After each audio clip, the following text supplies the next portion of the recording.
Hi, I'm Professor Wheeler at the University of South Florida, School of Accountancy. And in this video, we will talk about Enterprise Resource Planning Systems, known as ERP. Enterprise Resource Planning Systems, ERP systems, options and alternatives.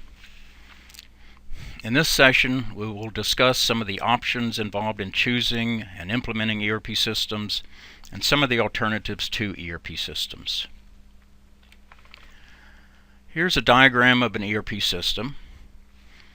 Notice that it consists of a series of software modules, these squares and rectangles. At the core is OLTP, Online Transaction Processing.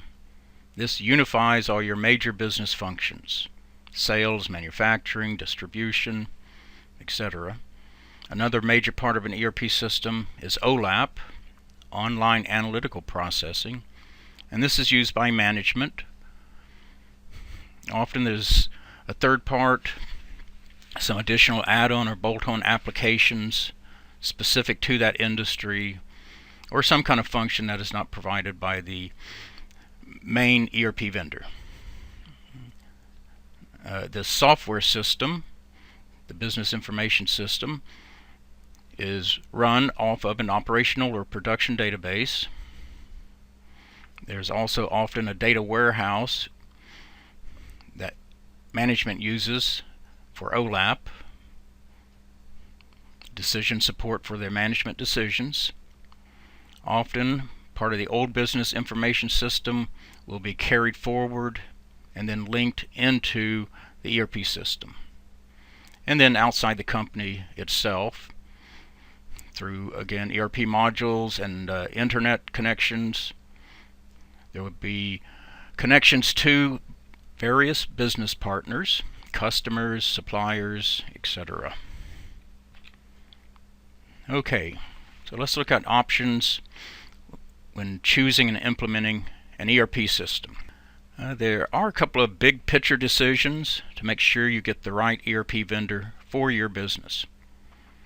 One is goodness of fit, and this is the match between the ERP's embedded business processes within their software and then the firm's current business processes. Not every ERP system is best for certain industries, so you want to go with best of breed. You want to find that one ERP system that is best in that area in which you also operate. For example, with HR, PeopleSoft is considered best of breed. With manufacturing, SAP is considered best of breed. So if you're a service company, you would probably go with PeopleSoft over SAP. One thing you want to avoid is reprogramming.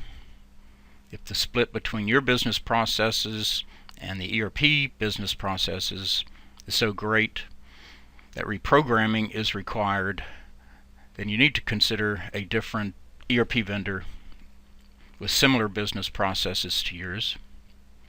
Also, scalability is an important consideration. That's the system's ability to grow.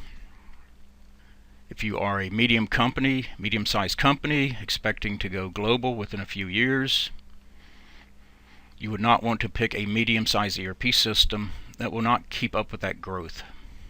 That's the scalability aspect. Let's look at some extras. We talked about these briefly. One was legacy system. So when choosing your ERP system, implementing your ERP system, how much of the old system, the old business information system, do you want to carry forward? It's called the legacy system. As opposed to a full implementation where you get rid of the prior business information system completely.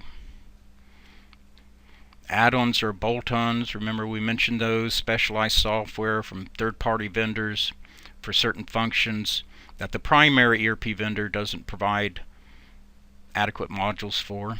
And then the data warehouse used by OLAP for decision support for management decision making.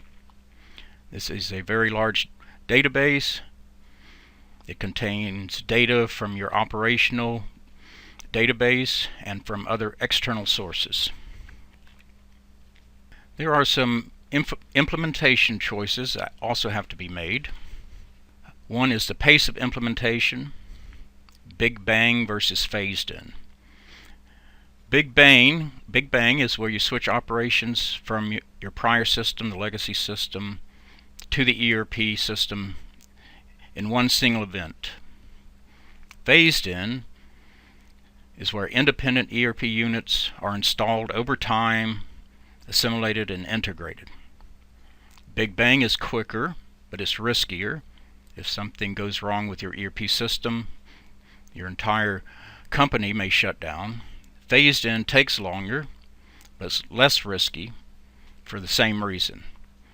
That if you only have one ERP module running and it doesn't work correctly, you're probably not going to have to shut down the entire business.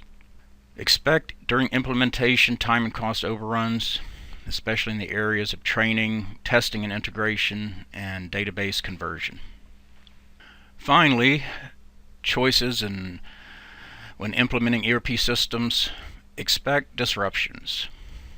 An ERP implementation is re-engineering. You're going to experience major changes in how the business is done. This frequently leads to personnel problems. Employees often oppose changes to the current business culture. This is known as user reluctance and inertia, and it is one of the major reasons that ERP implementations fail. So it's very important to have strong upper management support for the ERP implementation.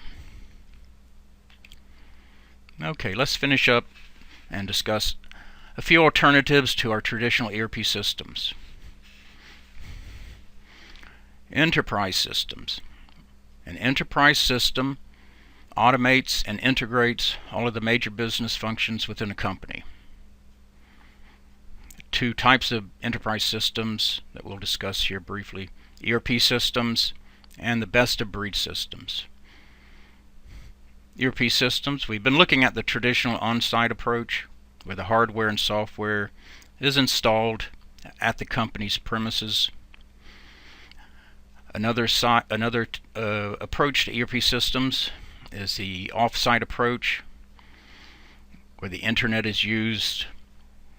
In this case, you can have web-based or cloud-based approaches to that, and a lot of the software and hardware is not required to be on the company's premises. Best-of-breed systems, or patching approaches. There are many of these, but two we will discuss here: the Enterprise Application Integration, EAI, or Event-Driven Architecture, EDA. In both cases, EDA and EAI, the company would go out and look for the best software, the best modules from whatever vendor to run the various processes within that company, as opposed to going to a single ERP vendor. And then they use advanced patching technology, programming, to either through the EAI approach or the EDA approach to connect all of those modules and software systems into a smoothly running enterprise system, automating, integrating all your business functions.